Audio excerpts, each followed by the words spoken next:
রাত্রিবেলা খালি গায়ে ঘুমালে দুইটি বিপদ আসবে প্রিয় ভাই এবং প্রিয় বোনেরা। বিশেষ করে আমার প্রিয় ভাইয়েরা অনেকে আছে যে রাত্রিবেলা খালি গায়ে ঘুমায়, সে গেঞ্জিও পরে না, কোনো কিছু পরে না, খালি গায়ে সে ঘুমাতে যায়। অথচ এই কাজটি করলে মারাত্মক দুইটি বিপদের মধ্যে পড়ে যাবেন। অনেকে এই কাজটি করে, অথচ তারা নিজেরাও জানে না যে তাদের উপর এই দুইটি বিপদ অতি শীঘ্রই চলে আসতে পারে। তার মধ্যে এক নাম্বার বিপদ, আপনি যদি রাত্রিবেলা খালি গায়ে ঘুমান তাহলে বদ জিনের নজর লাগতে পারে। প্রিয় ভাই প্রিয় বোনেরা, আপনি যদি রাত্রে খালি গায়ে ঘুমান তাহলে বদ জিন আপনার উপর আসর করতে পারে, বদ জিনের নজর আপনার উপর পড়তে পারে, এবং এই বদ জিন এতটা মারাত্মক আপনাকে জীবন্ত মানুষকে কবর পর্যন্ত নিয়ে যাবে। এই বদ জিনের আসর এতটা মারাত্মক, এবং এই জিনের সমস্যা বর্তমান সমাজের প্রতিটি ঘরে ঘরে এটা চলছে।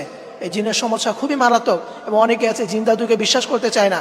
অথচ আল্লাহ রাব্বুল আলামিন কোরআনুল কারীমের ভিতরে এই জিনদের নামে একটি সূরা নাজিল করে দিয়েছেন, এবং আল্লাহ রাব্বুল আলামিন বলছেন, ওয়া মা খালাকাতুল জিন্না ওয়াল ইনসা ইল্লা লিয়াবুদুন, আমি মানুষ এবং জিন জাতিকে সৃষ্টি করেছি আমার ইবাদত করার জন্য।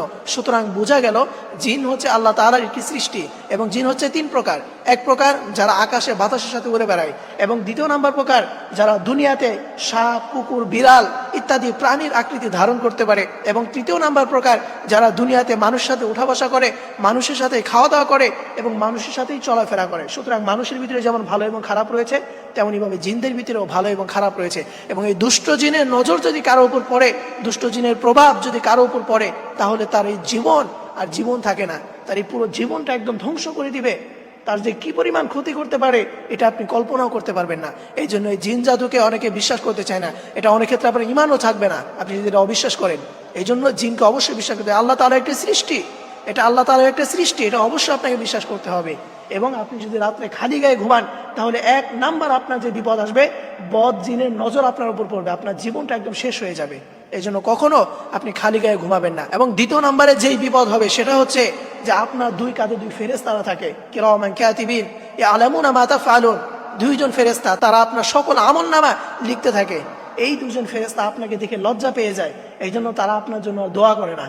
এই জন্য প্রিয় ভাই প্রিয় বোন, আপনি যদি ঘুমের আগে দোয়া পরে ঘুমাতে পারেন ওযু অবস্থায়, পবিত্র অবস্থায়, তাহলে আপনি সারাক্ষণ যে ঘুমাচ্ছেন এই ঘুমের ভিতরে আল্লাহ তাআলা আপনার আমলনামায় নেকি দিয়ে ভরপুর করে দিচ্ছেন। মানে মুমিনের প্রত্যেকটা কাজ যেন ইবাদত হয়।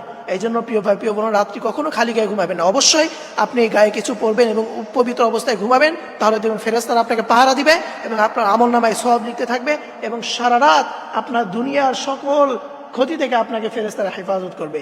এই জন্য প্রিয় ভাই প্রিয় বোনেরা, দুইটি মারাত্মক বিপদ হবে খালি গায়ে ঘুমালে। এক নাম্বার বদ জিনের আসর লাগবে, যেটা সব থেকে মারাত্মক, এবং দ্বিতীয় নাম্বার যে ফেরেশতারা আপনাকে লজ্জা পেয়ে যায়, এই জন্য আপনার জন্য দোয়াও করে না, আপনাকে পাহারাও দেয় না। এই জন্য খালি গায়ে কখনো আপনি ঘুমাবেন। আল্লাহ আমাদের সকল ভাইদেরকে এই বিষয়টি বুঝে আমল করা তৌফিক দান করুক, সকলেই করি আমিন।